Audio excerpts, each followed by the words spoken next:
अमीषा जी का एक्सप्रेशन में देखा तो लगा कि सनी देओल जी तानसेन के रूप में मुझे नजर आया। ये सही है।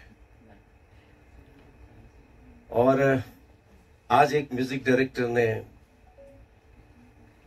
इतना मतलब मैं बयान नहीं कर सकता हूं कि मैं सोच में था कि मैं कर पाऊंगा कि नहीं, लेकिन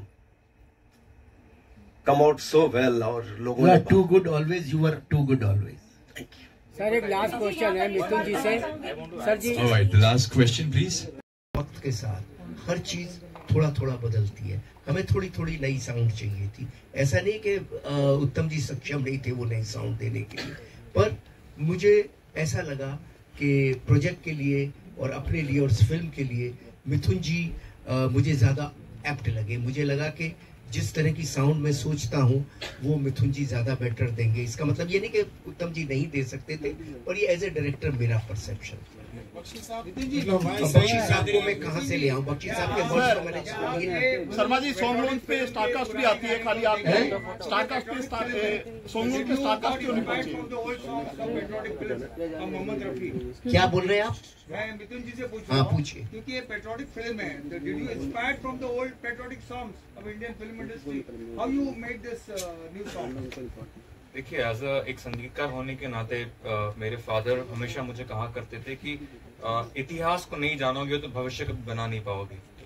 तो वो जो काम है जो हमारे बुजुर्गों ने किया है, जो पेट्रियोटिक सॉन्ग्स मदन मोहन साहब के रहे हैं, हकीकत फिल्म के गाने और भी इतने सारे लेजेंडरी गाने हैं, वो मेरे सिस्टम का बिल्कुल हिस्सा है। लेकिन जैसे आपने कहा कि एक आर्टिस्ट जो है वो अपनी नजर से दुनिया को देखता है, तो जब मैंने गदर 2 का नरेशन लिया, अनिल जी ने मुझे बाकायदा डिनर पे बुलाया था और उन्होंने मुझे 2 घंटे का नरेशन दिया, और उस वक्त मैं बड़ा मुतासिर हुआ क्योंकि मैंने देखा कि इतना काम करने के बाद, इतना अचीव करने के बाद भी जो पैशन इनके अंदर मैंने देखा, आप लोग को जान के बहुत खुशी होगी कि इस जीवन के इस स्तर पर होकर भी वो इतने इंटीमेटली इन्वॉल्व थे नरेशन में, और बाकायदा नरेट करते करते इनकी आंखों से आंसू आ गए थे और हमें एक 10 मिनट का ब्रेक लेना पड़ा। मैं इन चीजों से बहुत मुतासिर हुआ, इस पूरी घटना से मुतासिर हुआ, और फिर जो वो कहानी है जिसमें देशभक्ति कहीं ना कहीं उसके हृदय में बहुत गहरी तरीके से उतरी हुई है, उसको मैंने अपने तरीके से और अपने पॉइंट ऑफ व्यू से गानों में एक्सप्रेस किया है। तो I think that answers the question. I hope. Hi Udit ji, to your left corner please. Sorry to interrupt. Only last 2 questions we are taking after this. Please, can I? Sir, yeah, you can. Udit ji, Mayur here from Beyond Bollywood. सबसे पहले तो आप सभी को बधाई, बहुत प्यारा गाना है। मतलब ऐसा लग रहा है कि मैं फिर से 21 साल का हो गया हूँ, लेकिन फिर भी ये नया गाना एक वैसा एहसास देता है। उदित जी, जो मेरा एक ऑब्जर्वेशन था as a very humble I would say listener, कि नॉर्मली हम जब आपकी आवाज़ जब सुनते हैं तो एक विजुअलाइजेशन भी रहती है जिसके अंदर आपका जो हसमुख नेचर है, आपकी बॉडी लैंग्वेज है, वो कहीं ना कहीं वो आपके जो गाने हैं जो लेजेंडरी सॉन्ग्स है उनमें वो ना हमें वो झलक दिखती है। यहाँ आपने ऑब्वियसली शुरू में जिक्र किया झरने का, तो शायद मेरी नज़र में, शायद मैं गलत हो सकता हूँ, वो एक स्टिल रिवर की तरह था। सो सर, इस चीज़ के बारे में कुछ आप कहेंगे कि मतलब आपने ब्रीदिंग शब्द का इस्तेमाल किया कि यहाँ पे बहुत डीप करना है, तो उसके बारे में थोड़ा और इलेबरेट कर सकते हैं? क्योंकि वो जो आपकी एक एटीट्यूड है, एक हैप्पी एटीट्यूड, स्माइलिंग सिंगर, वो शायद यहाँ पे आपको उसको थोड़ा कंट्रोल करना था। देखिए, काम जो है, आप कितना भी काम कर लीजिए लाइफ में, लेकिन जिसको हम वर्कहोलिक बोलते हैं, वो जिसको काम करना है वो काम को छोड़ता नहीं है और वो लगा रहता है। तो बीइंग ए फार्मर सन, मतलब एक किसान का बेटा होते हुए एक ड्रीम थी कि मुझे सिंगर बनना है। तो बहुत मैंने सेक्रीफाइस किया लाइफ में, तपस्या की है। ये भी एक तपस्या ही है कि आज 22 साल के बाद भी एक यंग म्यूजिक डायरेक्टर मुझसे गाना गवा रहे हैं और वो खुश होते हैं। तो ऊपर वाला ये कहता है कि उदित नारायण, अभी भी जर्नी बाकी है तुम्हारा। तो अच्छा काम अगर करें लाइफ में तो आप सब लोग अप्रिशिएट करेंगे ही।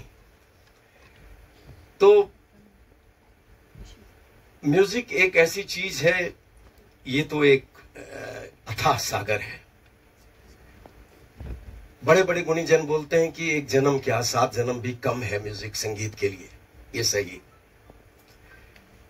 लता जी का भी आशीर्वाद उतना ही मुझे मिला। हमेशा मुझे उन्होंने आशीर्वाद और प्यार दिया। बोले उदित नारायण छोड़ना मत, लगे रहना। कुछ है जो मैं तुम्हें आशीर्वाद दे रही हूं। तो ये सब कई बातें हैं। और आज देखिए मैं कुछ गाने के बारे में जरूर कुछ ट्रिविया शेयर कर दूंगा। लेकिन पहले हम कुछ सवाल कर लेते हैं जो उदित जी से भी आप लोग जानना चाहते हैं, अनिल जी से भी, फिर आगे बढ़ते हैं। डन रहा। सो डियर मीडिया, अब आपकी बारी है, आप अपने सवाल पूछ सकते हैं। शर्मा जी, आपने कहा कि गदर जो थी वो आइटम बम था, तो इसको आप क्या कहेंगे? कौन सा बम है? मैंने ये नहीं कहा गदर एटम बम था। मैंने कहा जब दूसरी कथा आएगी तो मुझे फील होना चाहिए कि एटम बम में ब्लास्ट होने के लायक है, तो ही मैं उसको लेके आऊंगा। मुझे ऐसा लगता है कि गदर 2 की कथा जब मुझे लगा कि एटम बम है तो ही मैं लाया। मेरे 100 इंटरव्यू में ये बात मैंने कही है और मुझे एहसास हुआ और ये 100% मुझे लगा कि ऐसी कथा है तो मैं लेके आया हूँ। और गदर तो गदर थी। गदर के उस इतने खूबसूरत वाद्य यंत्र जो उसमें यूज किए गए थे उसका भी आपने इस्तेमाल किया है? हमने उसका भी इस्तेमाल बिल्कुल किया है, लेकिन क्या कहते हैं कि एक सिनेमा के पॉइंट ऑफ व्यू से हमने उसको काफी लेयर भी किया है। और उसके जो उसी फैमिली से जो राजस्थान का जो बहुत माना हुआ इंस्ट्रूमेंट है, सारंगी जिसे हम कहते हैं, तो उसका भी हमने लाइव बाकायदा रिकॉर्ड किया है और उसको पूरी तरीके से पेश किया है। क्या बहुत अच्छा। आवाज करेगा कि नहीं? मैं सनी जी के लिए गाया और इन्होंने कह दिया था कि देखो मैच होना चाहिए सनी जी के लिए, लेकिन ऐसा मैच हुआ कि आप सब लोग जानते ही हैं और पूरे दुनिया में तबाही मच गई। अभी फिर से मिठुन जी ने उसी गाने को अलग ट्रीटमेंट दिया। इन्होंने म्यूजिक का ट्रीटमेंट, कोरस का ट्रीटमेंट, सिंगिंग का ट्रीटमेंट। तो सबसे अच्छी बात यह लगी कि लोगों के दिलों में छू गया वो चीज। सबसे बड़ी बात यह है। और 4 दिन नहीं हुए हैं, 5 करोड़ ऑलमोस्ट व्यूज हैं जी। बिल्कुल। और 20 लाख 20 लाख उसके लाइक्स हैं 4 दिन में। तो thanks to God and all your good विशेष के आपका उदित नारायण मतलब सिंगिंग ऑलमोस्ट 43 इयर्स। और मैं ऊपर वाले से प्रार्थना करूंगा और जिस तरह आप लोगों ने प्यार दिया है ऐसे देते रहिए। तो मैं अभी छोड़ने वाला नहीं हूं ये जंग। सर, इसमें जो ट्विस्ट था, हैंडपंप उखाड़ था, इस बार क्या उखड़वा रहे हो आप? ये पर्दे पर ही देखो तो ज्यादा बेटर है। सारे चीजें आप यहाँ क्यों खोलना चाहते हो? पर्दे के लिए तो रखो ना। पूरा भारत पूछ रहा है कि क्या उखाड़ रहा है। चल क्या वहाँ भी लोग बहुत पसंद कर रहे हैं और पाकिस्तान के लोग गदर को, पहली गदर को भी बहुत प्यार किया और दूसरे गदर के टीजर को भी बहुत पसंद कर रहे हैं। यूट्यूब पे देखो कितने पाकिस्तानियों के अच्छे अच्छे कमेंट्स हैं। वो भी सेंसिबल है, समझदार है, सिनेमा है, चलता है सब। कैसे रिश्तों में नजदीकी आएंगी पाकिस्तान इंडिया की? देखिए फिल्में इसीलिए बनती है ताकि रिश्ते मजबूत हो सके। पिछली गदर में भी हमने यही कहा था कि मोहब्बतों से ही सारी दुनिया चलती है, मोहब्बतों के बिना कुछ नहीं चलता। और इसके अलावा हम और कह भी क्या सकते हैं? हम तो कह ही सकते हैं बात अपनी। इसमें भी हमने कुछ कहा है और लेकिन सामने लोग सुनते भी हैं। ऐसा नहीं है कि पाकिस्तान के आवाम तो सुनती ही है। बाकी मैं सियासी के बारे में बात नहीं कर सकता। तो सियासतदान ऐसे भी है जो सुनते भी हैं, दोनों तरफ। जिस तरह खलनायक के रूप में 22 साल के बाद आपने हीरो मतलब सनी देओल और अमीषा पटेल की वही केमिस्ट्री दोबारा मतलब जीवित की है, तो ऐसा लगता नहीं कि इतने साल हो गए, तो उसका राज क्या है? उसका कोई राज नहीं है। दोनों के दिल में, सनी और अमीषा दोनों के दिल में तारा सिंह और सकीना बसा हुआ था और दोनों ने इतनी अच्छी परफॉर्मेंस की है कि वो उसकी जो है उसकी जिम्मेदारी उन दोनों की है। उन्होंने इतना अच्छा काम किया है, उसके लिए मैं उन दोनों को ही, आपको और सबको धन्यवाद देना चाहिए।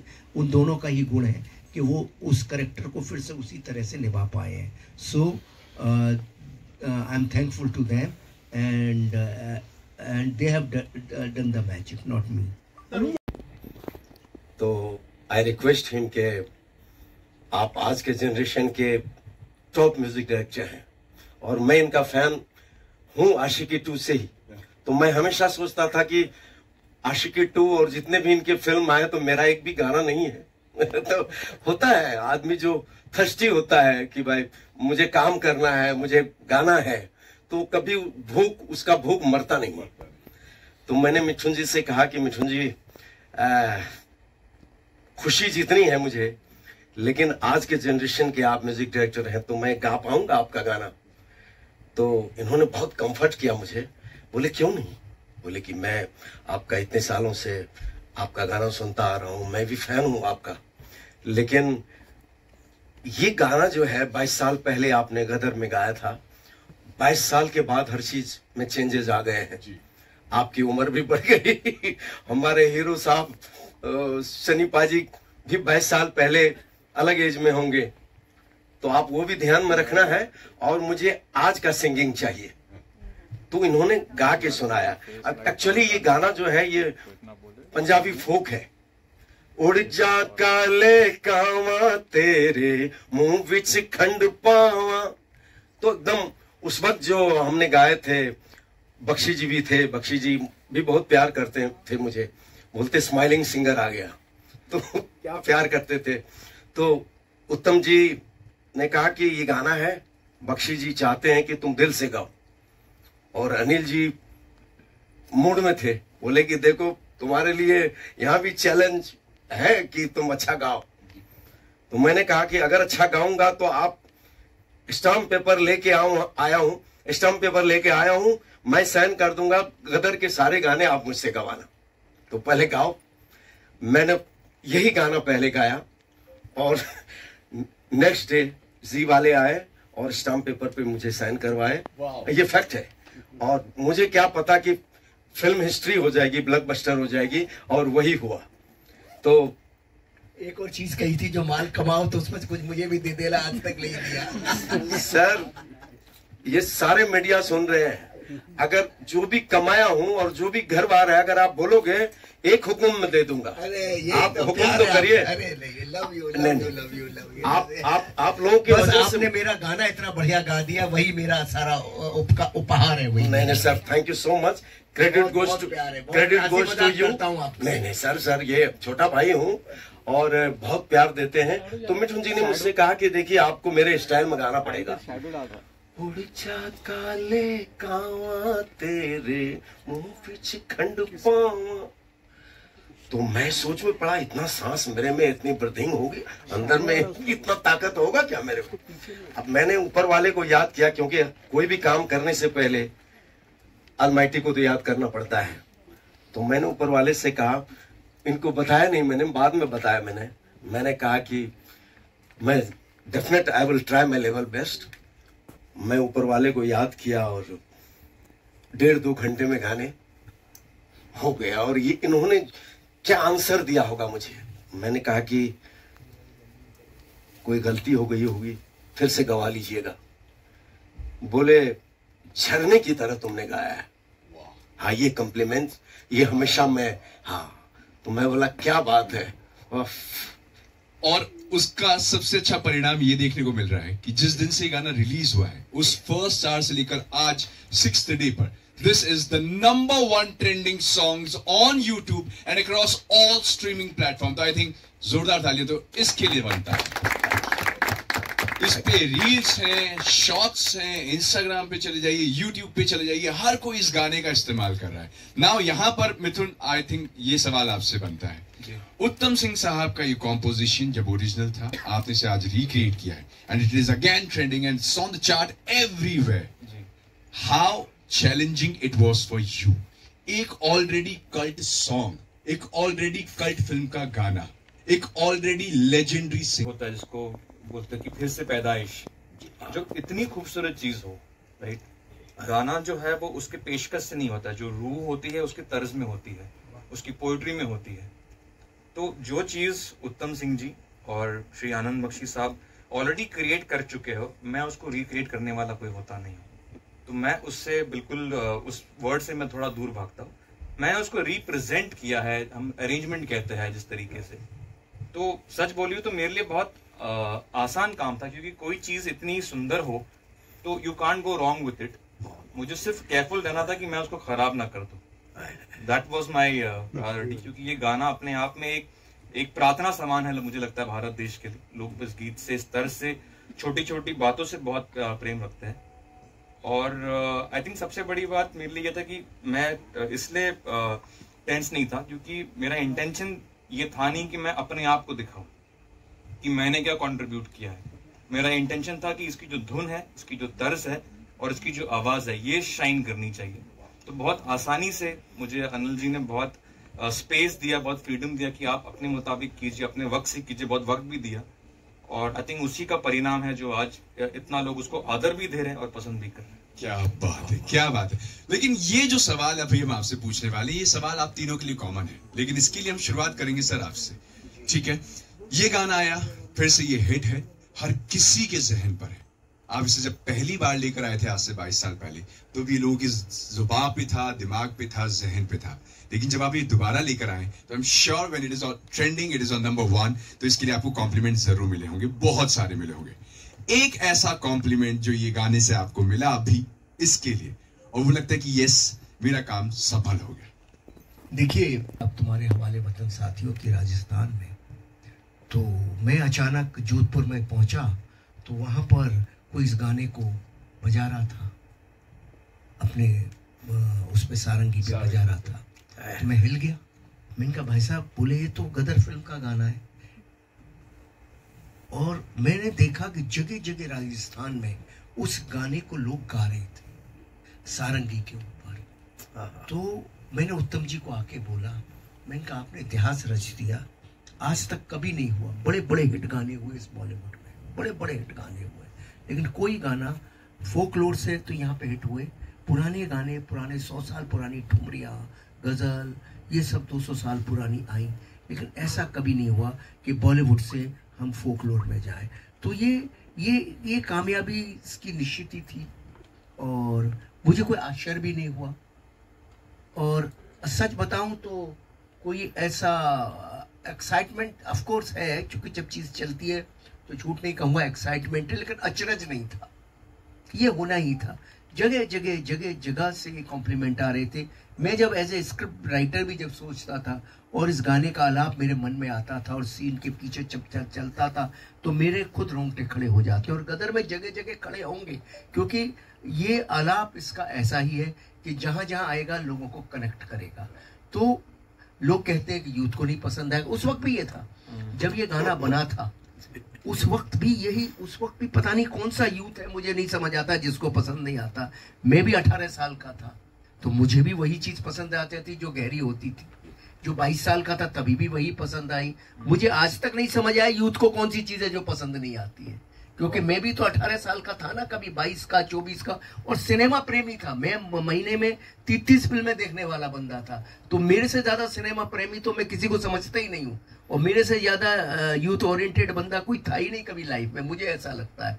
तो ये गाना उस वक्त भी जब बना रहे थे, उत्तम जी ने बनाया और बख्शी साहब ने लिखा, तो सबका जब ये पहली बार गाना बना तो लोगों को यही था, यार पता नहीं ये यूथ को गाना पसंद आएगा नहीं पसंद आएगा।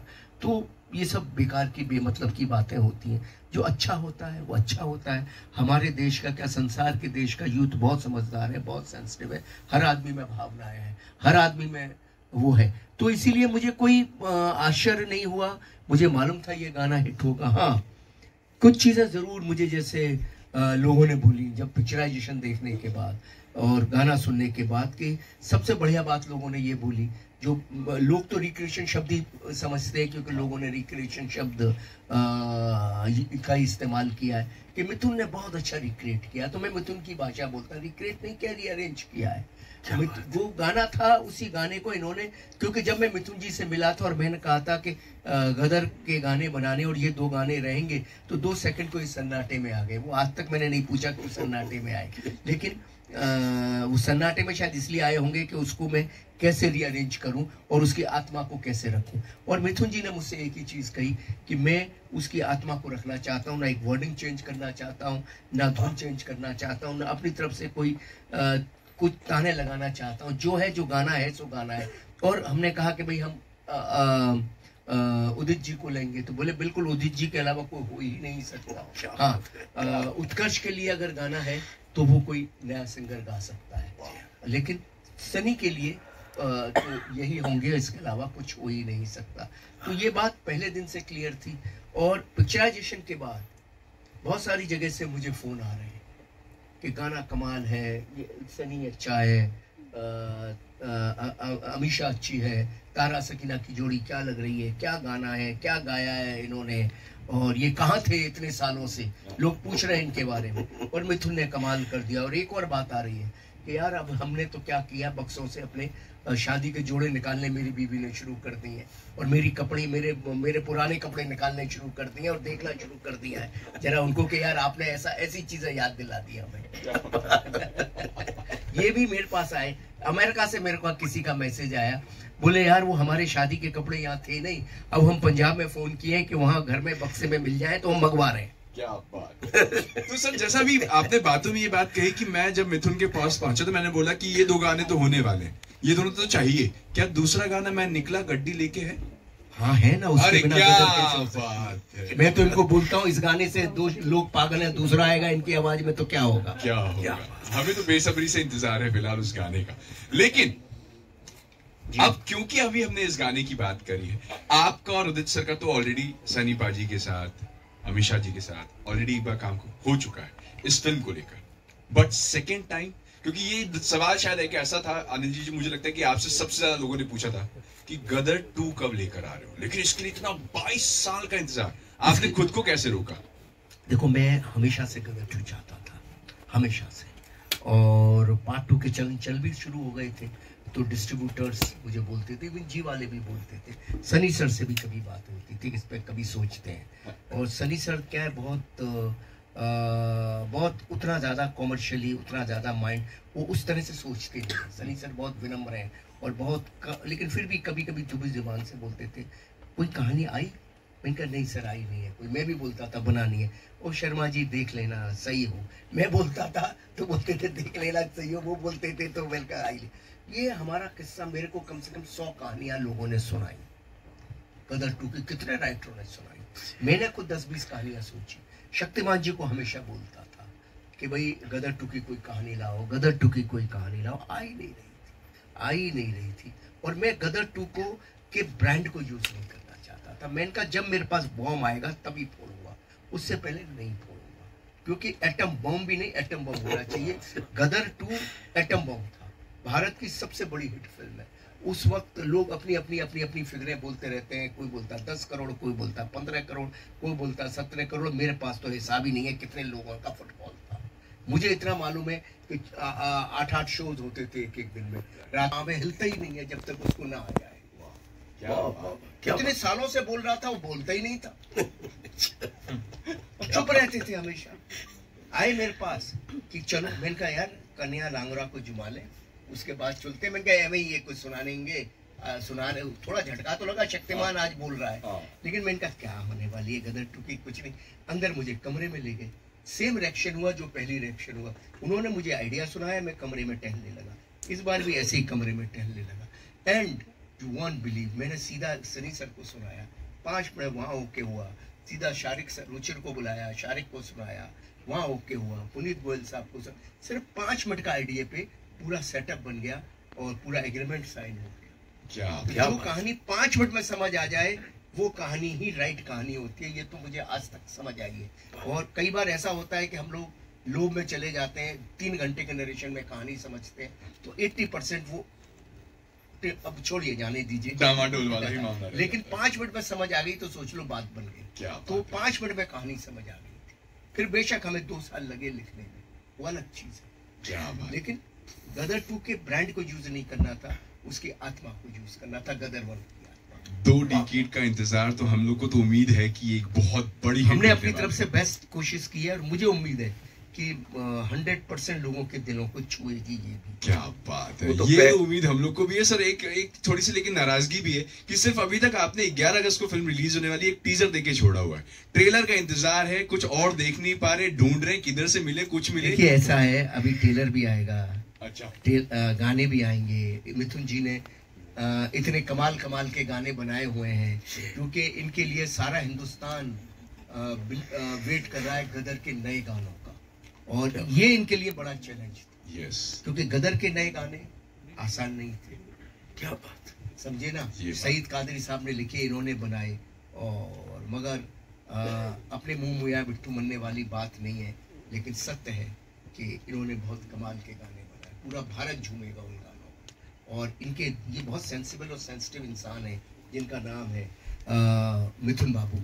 ये इन्होंने गदर 1 के गानों की लेवल को ध्यान में रखते हुए ही काम किया कि हाँ भाई, इतनी मेलोडी, इतना सब इसमें था, उसकी जो ग्रेविटी थी, उस ग्रेविटी को हम कैसे के साथ हम कैसे चले, पूरे ध्यान, पूरे दिमाग, पूरी तवज्जो से उसके संग चले हैं, और इन्होंने बनाए। 2 गाने उसमें अरिजीत ने गाए हैं, और मैं तो कहूँगा एक आध कोई लाइन अगर सुना दें तो सुना दें, नहीं तो चलिए आने दीजिए।